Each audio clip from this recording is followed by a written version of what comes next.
15 साल तक लालू जी राबड़ी जी शासन में रहे, 20 साल तक नीतीश जी शासन में रहे भाजपा के सहयोग से, और साढ़े 3 साल तेजस्वी जी भी रहे। लेकिन इस इलाके की सूरत नहीं बदली। उनकी नियति है प्रत्येक साल बाढ़ को झेलना, ट्रेन में भर भर कर दूसरे प्रदेश में मजदूरी करना। यहाँ का पैसा कहाँ जाता है? तो गुजरात में जाता है, और वोट आप यहाँ से लेते हैं। वो कंधा लगाते थे नेताओं के लिए, वो कंधा लगाते थे दल के लिए। अब प्रशांत किशोर जी 3 साल से कंधा लगा रहे हैं बिहार के 14 करोड़ लोगों के लिए। सिर्फ जनसुराज इसलिए नहीं बना है कि सत्ता में चले आवे, बल्कि बिहार के लोगों को कैसे बदला जाए उसका यह अभियान है। नीतीश कुमार जी का क्या है? वो भी डराते हैं। डराता दोनों लोग हैं। एक कहता है कि भाई आप हमको वोट नहीं दोगे तो लालू आ जाएगा, आप मुझे वोट नहीं दीजिएगा तो 4 बजे से पहले शटर गिर जाएगा, लालू का जंगल आ जाएगा। जनता का डर होना चाहिए।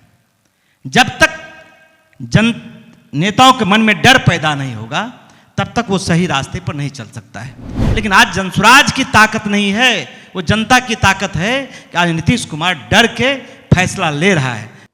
जोरदार तालियों से स्वागत करिए, तालियां बजती रहनी चाहिए। जनसुराज के कद्दावर नेता किशोर कुमार मुन्ना जी हमारे साथ हैं। प्रशांत किशोर के बेहद करीबी माने जाते हैं, राजनीति को बेहद अच्छे से समझते हैं। आप पटना से पूर्णिया आए सर, हमारे कॉन्क्लेव में शामिल हुए, इसके लिए आपका बहुत बहुत धन्यवाद। आपका भी आभार। जब आप राजधानी पटना से आए, बिहार की राजधानी है, नीतीश कुमार सरकार, तमाम चीज़ें वहाँ पर है। वहाँ से जब आप पूर्णिया आ रहे थे तो सफ़र में नीतीश कुमार का विकास भी आपको देखने को मिलेगा। क्या क्या देखा आपने, कितना विकास किया है नीतीश कुमार ने? मैं आपको धन्यवाद देना चाहता हूँ कि आपने वहाँ कॉन्क्लेव चुना है, जो बिहार ही नहीं देश का सबसे पिछड़ा हुआ इलाका है।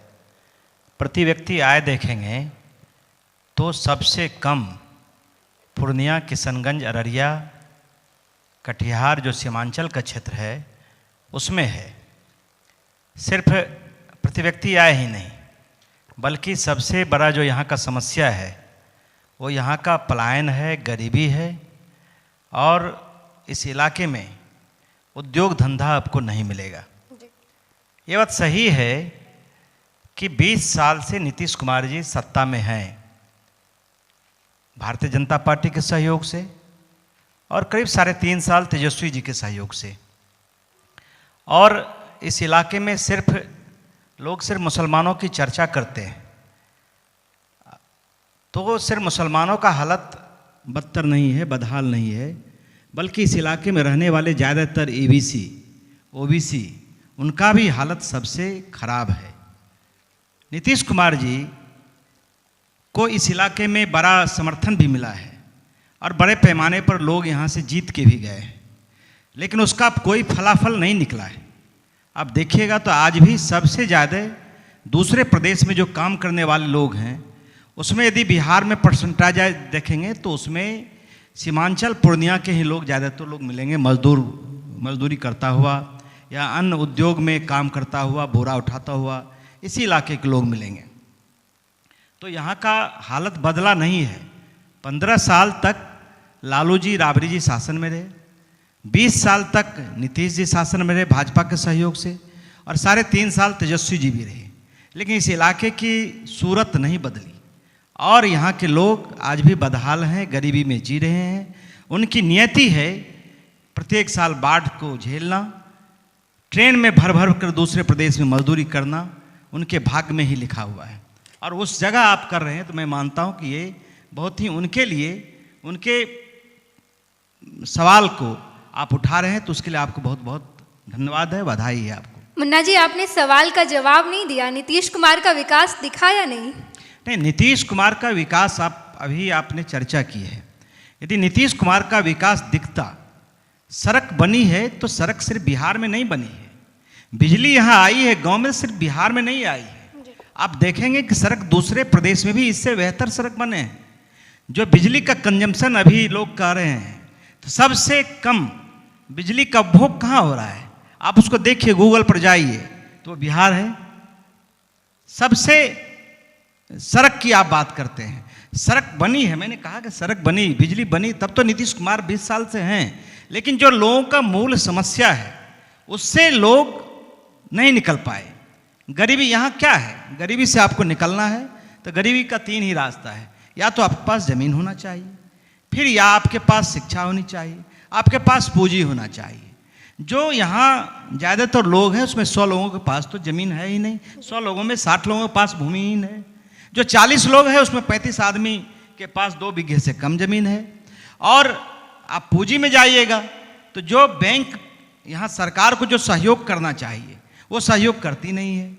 जितना पैसा बैंक में हम जमा करते हैं उसका जो CD रेशियो दर आप भी समझती हैं, अभी से 1 साल पहले तक लगभग नीतीश जी 19 साल से रहे हैं, बिहार का CD रेशियो दर क्या है, मात्र 40% था। इस बार पिछले बार 54% गया है। तो आप बोलेंगे 100 रुपया हम जमा करते हैं तो सरकार 40 रुपया खर्च करती है। नियम तय है कम से कम 70 से 75 रुपया आप खर्च करें। आप दूसरे प्रदेश में जाएंगे जो विकसित प्रदेश है, खास करके आंध्रा, तेलंगाना, कर्नाटका, तमिलनाडु, केरल, वहाँ क्या गुजरात, ये सब प्रदेश में आप जाइए, यदि 100 रुपया जमा होता है तो 90 रुपया खर्चा करता है। उतना ही नहीं, उस पर सरप्लस करता है। मतलब यदि कोई 100 रुपया कर रहा है और उद्योग लगाना चाहता है तो उसको सरकार 150-200 रुपया देती है। वो पैसा कहाँ का है? वो पैसा बिहार का है। सरकार चाहे राज्य सरकार हो चाहे देश की सरकार, केंद्र में सरकार हो, डबल इंजन की सरकार है। तो भाई आप यहाँ का पैसा कहाँ जाता है? तो गुजरात में जाता है और वोट आप यहाँ से लेते हैं। तीसरा चीज़ है कि यहाँ शिक्षा है। तो शिक्षा की हालत क्या है? बड़े बड़े दावे क्या किए जा रहे हैं कि भाई स्कूल में जो सवर्ण के बच्चे थे वो नहीं स्कूल में जाते थे, लेकिन हकीकत आप देखेंगे तो पहले के स्कूल में भवन नहीं था, शिक्षक की कमी थी, फिर भी शिक्षा बेहतर था। आज भवन भी बन गए हैं, स्कूल में शिक्षक की बहाली भी हुई है, लेकिन स्कूल का क्या हालत है? रजिस्टर में नहीं, सबसे बड़ी रजिस्टर में आप देखेंगे तो उसमें विद्यार्थी आ रहा है, लेकिन यदि स्कूल में आप फिजिकली जाएंगे तो आपको जिस समय खिचड़ी बनता है या खाना दिया जाता है उस समय 150-200 बच्चा आता है, फिर वो वापस चला जाता है। यदि आपके पास थोड़ा सा पैसा है तो आप अपने बच्चों को स्कूल भेजते नहीं हैं। आप कहाँ भेजते हैं? प्राइवेट ट्यूशन में भेज देते हैं, प्राइवेट स्कूल में भेजते हैं। यदि स्कूल से पास भी कर गए तो फिर आप क्या करते हैं? महाविद्यालय, यहाँ उतना प्राइवेट कॉलेज है नहीं, विश्वविद्यालय जो है उतना प्राइवेट नहीं है, तो उसको सरकारी स्कूल और सरकारी विश्वविद्यालय में ही जाना पड़ता है। तो स्कूल में खिचड़ी बट रहा है और विश्वविद्यालय में डिग्री बट रहा है। हकीकत है जब विकास करना होगा तो सिर्फ सड़क, आपको लगता है कि सड़क बनने से सिर्फ विकास हो गया है, बिजली आने से, तो ये विकास नहीं है। जब तक कि तीनों का तीनों चीज़ उसके पास नहीं होगा, उसके पास ज़मीन नहीं रहेगा, या फिर उसके पास पूंजी नहीं रहेगा, या फिर उसके पास शिक्षा नहीं रहेगा, तो विकास का कहना बिल्कुल झूठा होगा। और उससे यही 3 में से कोई एक चीज़ भी व्यक्ति के पास पहुंच जाए तो वो समझिए विकास है। जनसुराज इसी काम को करने का प्रयास 3 साल से कर रही है। बिल्कुल मुन्ना जी, आप आंकड़ों की बात कर रहे हैं। आपकी पार्टी जनसुराज की एक खासियत है, प्रशांत किशोर की ये खासियत है कि आप लोग आंकड़ों पे बड़ा बात करते हैं। हम सीमांचल की बात कर रहे हैं, सीमांचल में विकास की बात कर रहे हैं। आपने कहा कि नीतीश कुमार ने विकास किया है, लेकिन जितनी हद तक होना चाहिए शायद उतना ही आपके मुताबिक। लेकिन प्रशांत किशोर सीमांचल के बारे में क्या सोच रहे हैं? आपका क्या रोड मैप है? चुनाव बेहद नज़दीक है, आप सीमांचल का विकास कैसे कीजिएगा? देखिए, सीमांचल जब भी आपको विकास करना होगा तो आदमी को, जो यहाँ के आम लोग हैं, उसकी जो मूलभूत समस्या है जब तक उसको आप नहीं ले जाएंगे तब तक ये प्लान नहीं रुकेगा। बिहार का 50 लाख से ज़्यादा आज भी लोग हैं जो दूसरे प्रदेश में मजदूरी का काम करते हैं, और उसमें सबसे ज़्यादा सीमांचल के ही लोग हैं। सीमांचल का यदि विकास होता तो उन लोगों को रोजगार मिलता। आप बगल में इसी जिला में सरकारी चीनी मिल, बनमनखी चीनी मिल था। आप याद कीजिए कि लालू जी के समय, कांग्रेस के समय वो 73 में चालू हुआ था, 67 में, और 67 में वो 64 में उसकी नींव पड़ी थी, 67 में चालू हुआ। और बिहार चीनी में के मामले में आपको इतना उन्नत था कि अकेले बिहार देश को 40% चीनी देता था। अकेले बिहार 15 सरकारी चीनी मिली थी, उसमें एक बनमनखी बड़ा चीनी मिल था। लेकिन बनमनखी चीनी मिल क्या हुआ? लालू जी के ज़माने में आते आते 97-98 तक चीनी मिल बंद हो गया। सबसे बड़ी चीनी मिल था। आज चीनी मिल का हालत आप जाइए सर। इसी आज 15 तारीख को प्रधानमंत्री जी पूर्णिया आ रहे हैं, ठीक है। जब 2014 में प्रधानमंत्री जी पूर्णिया आए थे तो उन्होंने क्या कहा था कि भाई हम चीनी मिल को चालू करेंगे, और जब चालू करेंगे तो उस दूसरे बार तभी वोट मांगने आएंगे जब उस चीनी मिल का चाय पिएंगे, मतलब उद्योग को करेंगे। आज चीनी मिल की हालत क्या है? एक एक इंच उसका जमीन बिक गया, चीनी मिल चालू नहीं हुआ। ज़्यादातर लोग जो जमीन खरीदा है वो सरकार से जुड़े हुए लोग हैं, भारतीय जनता पार्टी के और जदयू से जुड़े हुए लोग आप हैं। कह रहे हैं कि लोग चीनी खरीदे। मिल खुलना चाहिए। बिल्कुल, देखिए हमने कहा कि सिर्फ उद्योग आप लगा देंगे उससे भी विकास नहीं हो सकता है। आदमी को मैंने कहा कि मूल चीज जमीन, पूंजी या फिर शिक्षा, ये तीनों में से कोई एक आप दे देंगे तो उस दिन पलायन रुक जाएगा, उस दिन गरीबी खत्म होगा। और बिहार जो अग्रणी राज्यों में था 1971 तक, वो बिहार अग्रणी राज्य में शामिल हो जाएगा। बिल्कुल मुन्ना जी, हम सीमांचल की बात कर रहे हैं। चुनाव बेहद नज़दीक है, महज 1 से 2 महीने में चुनाव होना है। प्रशांत किशोर लगातार 3-3.5 साल तक उन्होंने बिहार की यात्रा की, अलग अलग क्षेत्रों में घूमे, आज भी वो घूम रहे हैं। और आजकल तो वो अर्श और फर्श की बात कर रहे हैं, या तो हम अर्श पर रहेंगे या तो फर्श पर रहेंगे। एक ऐसी पार्टी, भले ही प्रशांत किशोर ने पद यात्रा की है, लेकिन उपचुनाव में आपका बहुत बेहतर प्रदर्शन नहीं रहा। आपके आंकड़े या आपने जो अनुमान लगाया था वो अनुमान आप पूरा नहीं कर पाए। एक ऐसी पार्टी जो अभी हाल में आई है वो इतना बड़ा दावा कर रही है, हम फर्श पे रहेंगे, अर्श पर रहेंगे, बीच में कहीं नहीं रहेंगे, अगर हमारे कम विधायक आए तो हम विधायकों को कहेंगे कि कहीं भी चले जाए। ये ऐसा नहीं लग रहा है कि बहुत बड़ी बात की जा रही है? आप समझिए कि राजनीतिक पार्टी तो यहाँ आप देखेंगे तो कांग्रेस 125 की पार्टी है, भारतीय जनता पार्टी लगभग हमको लगता है कि 75 वर्ष की पार्टी हो गई है। वो भी इतना बड़ा दावा नहीं कर नहीं रही है हम सर। बता रहे हैं, राष्ट्रीय जनता दल उसके पहले जनता दल बना था, आज 35 वर्ष की वो भी पार्टी हो गई है। नीतीश कुमार की पार्टी 29 वर्ष की पार्टी हुई है। हमारी पार्टी 10 महीने की पार्टी है। हमारी पार्टी जो जनसुराज है वो 10 महीने पहले बनी है, लेकिन 10 महीने में लोगों का इतना क्यों, लोगों के प्रति जो लोगों का विश्वास बढ़ा है, तो ये विश्वास जनसुराज का नहीं। प्रशांत किशोर जी यदि बोल रहे हैं कि हम अर्श पर या फर्श पर, तो ये प्रशांत किशोर जी नहीं बोल रहे हैं, ये बिहार की जनता बोल रही है।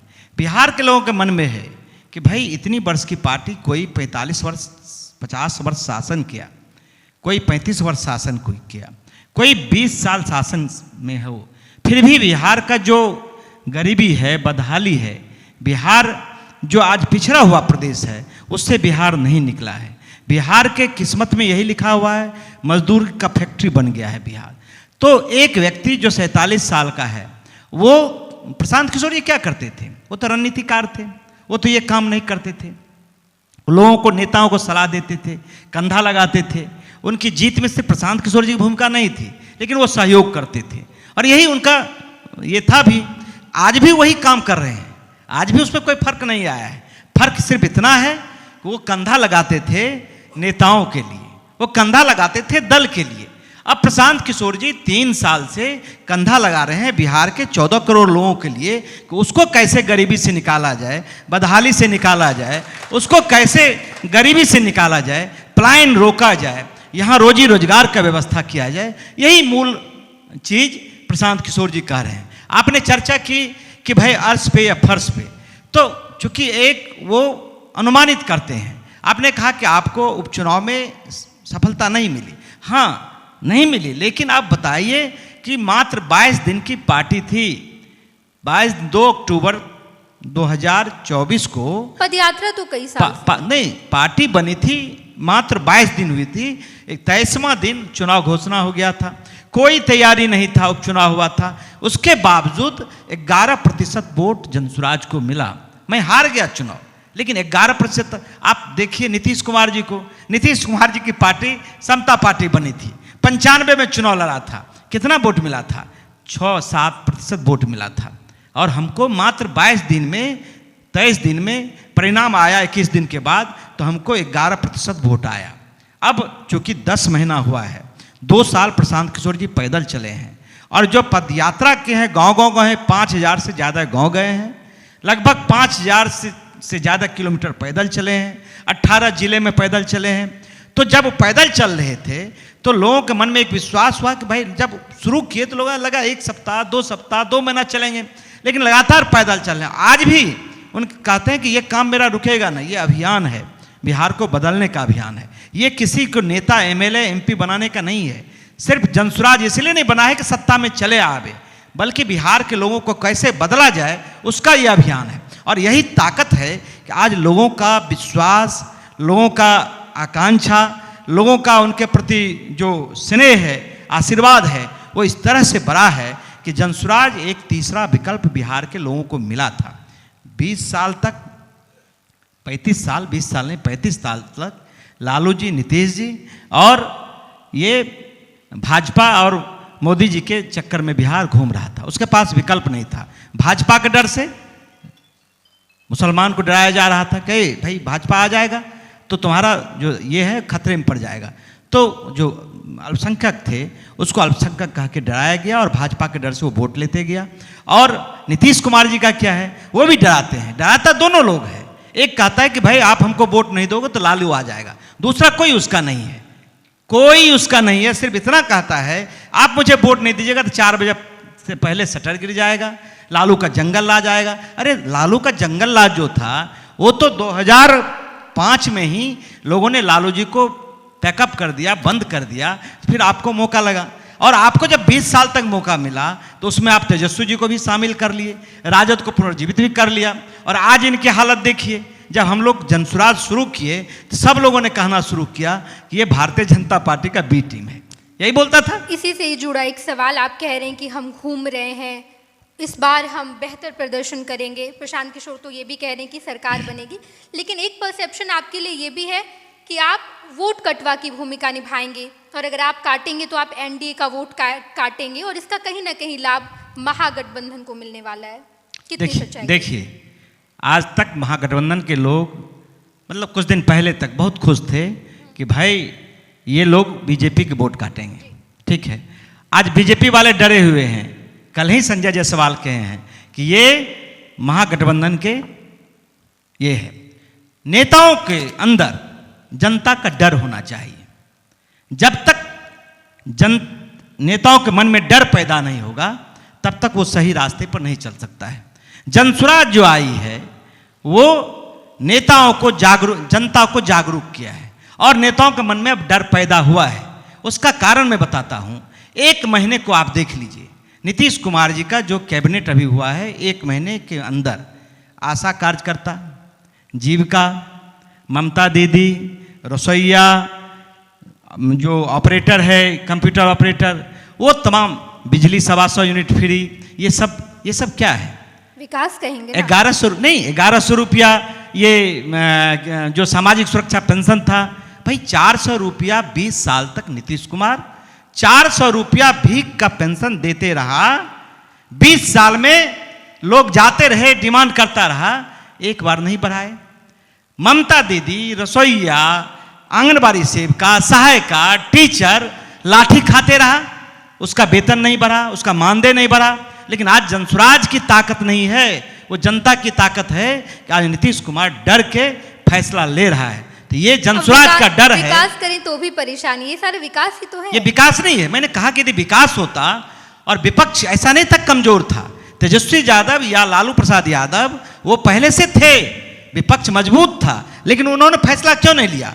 क्योंकि जनता को जागरूक नहीं किया। जनसुराज 3 साल से प्रशांत किशोर जी ने जनता को जागरूक किया और नेताओं के मन में नीतीश कुमार पहली बार डर गए हैं, इसलिए इस तरह का फैसला लिए हैं। अभी तो आपके एंकर पूछ रहे थे, नीतीश कुमार सदन में बोला कि भाई बिजली फ्री हो जाएगा तो ये राज खत्म हो जाएगा। आज बिजली क्यों फ्री कर दिया? इसलिए कि जनसुराज का डर है, जनता का डर है, इसलिए इस तरह का फैसला लिया है। बहुत बहुत धन्यवाद मुन्ना जी, आप आए राजधानी पटना से, पूर्णिया की इस धरती पर। आप सीमांचल के नेता हैं, मिथिलांचल के नेता है और आपने सीमांचल में कैसे समाधान हो समस्याओं का, विकास हो, इन तमाम मुद्दों पर बातचीत की है। बहुत बहुत आभार। आपको भी बहुत बहुत धन्यवाद। बहुत बहुत धन्यवाद मुन्ना जी। और नेहा चौधरी से गुजारिश है कि वो मुन्ना जी का सम्मान करें, स्मृति चिन्ह और अंग वस्त्र भेंट करें। जोरदार तालियों से स्वागत करिए किशोर कुमार मुन्ना। बिहार की राजनीति की अच्छी समझ और लंबे समय से राजनीति में सक्रिय हैं। जनसुराज के साथ अभी बिहार की यात्रा कर रहे हैं और एक नई उम्मीद बिहार के लोगों को दिखा रहे हैं। तालियां बजती रहनी चाहिए किशोर कुमार मुन्ना। बहुत बहुत धन्यवाद। गोल, जहां 27 वर्षों के सफर में 17,000 से भी अधिक छात्रों ने डॉक्टर एवं इंजीनियर बनकर भरे सफलता की ऊंची उड़ान, जहां साधारण छात्र भी बिहार टॉपर्स बनकर बना रहे इतिहास। दूरदर्शी शिक्षाविद श्री बिपिन सिंह के मार्गदर्शन में मेडिकल एवं इंजीनियरिंग के लाखों छात्रों के लिए आशा की किरण के रूप में गोल, द रिजल्ट फैक्ट्री।